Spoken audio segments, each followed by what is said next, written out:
सौमित्र, उत्तर प्रदेश में लगातार कोरोना के केसेस बढ़ रहे हैं।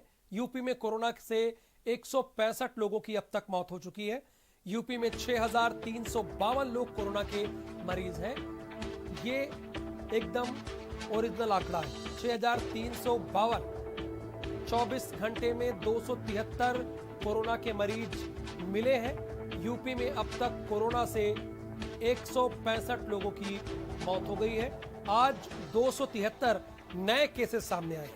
यूपी में कोरोना अब तेजी से बढ़ रहा है, यानी लॉकडाउन 1 और 2 में पीछे था, लेकिन अब आंकड़ा लगातार दिन ब दिन बढ़ रहा है।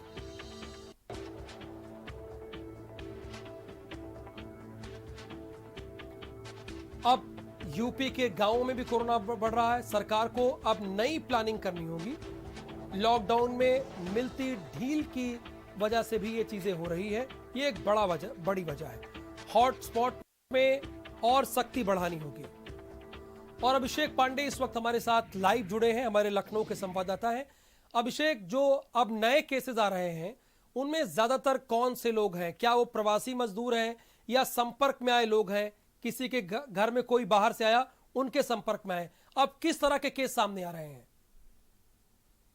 आपने सही कहा कि जो बाहर से लोग आ रहे हैं उनमें ही ज्यादातर अब कोरोना संक्रमण देखने को मिला है। कल ही मुख्यमंत्री ने अपनी कोविड-19 रिव्यू मीटिंग में भी कहा था कि महाराष्ट्र और दिल्ली से आने वाले ज्यादातर जो प्रवासी मजदूर हैं वो कोरोना संक्रमित पाए गए हैं। और ऐसे लोग जो अपने गांव में लौट रहे हैं, हालांकि उनको स्थानीय स्तर पर ही उनको क्वारंटाइन किया जा रहा है, गांव के बाहर ही उनको क्वारंटाइन करके उन पर नजर रखी जा रही है। लेकिन ये बात सही है कि जो पहले के जो केसेस थे, जो हॉटस्पॉट एरियाज तक सीमित थे, वो अब काफी हद तक ठीक होते हुए दिखाई दे रहे हैं। तमाम हॉटस्पॉट बाहर भी जा रहे हैं, लेकिन जो प्रवासी मजदूर हैं उनकी वजह से कोरोना संक्रमण के जो नंबर्स हैं वो बढ़ते हुए बढ़ रहे हैं। अभिषेक, ये बिल्कुल आप ठीक कह रहे हैं। दानिश भी हमारे साथ है। दानिश, अभिषेक बता रहे हैं कि जो प्रवासी मजदूर हैं गांवों की तरफ आ रहे हैं, इस वजह से बढ़ रहे हैं। लेकिन आपके यहां तो जो प्राइवेट दफ्तर है वहां पे बहुत सारे केसेस मिले हैं और देखने को सामने आ रहे हैं।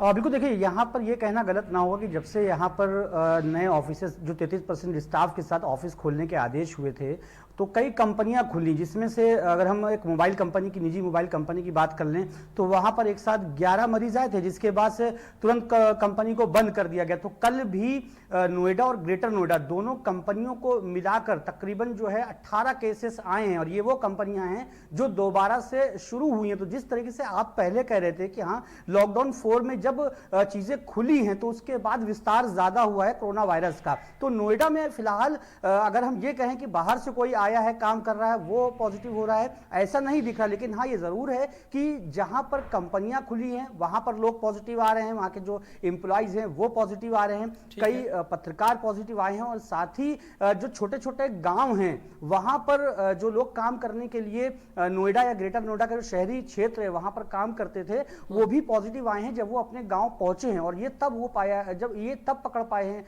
इनको प्रशासन, जब सर्विलांस पे ले पाया है, जब काफी टाइम हो चुका था। वो कई लोगों के संपर्क में आ चुके थे और उसके बाद जब तक सर्विलांस, और यही दानिश चिंता का विषय है। अभिषेक, आप भी हमारे साथ बने रहिए। और दानिश, आप भी। गाजियाबाद से खबर है, दिल्ली बॉर्डर फिर से सील किया जाएगा। गाजियाबाद दिल्ली बॉर्डर सील करने का आदेश दे दिया गया है। जिला अधिकारी ने बॉर्डर सील करने का आदेश दे दिया है। कोरोना के बढ़ते मामलों को लेकर यह आदेश दिया गया है। आज रात 8 बजे के बाद दिल्ली और गाजियाबाद का जो बॉर्डर इलाका है वो लॉक कर दिया जाएगा, यानी सील कर दिया जाएगा।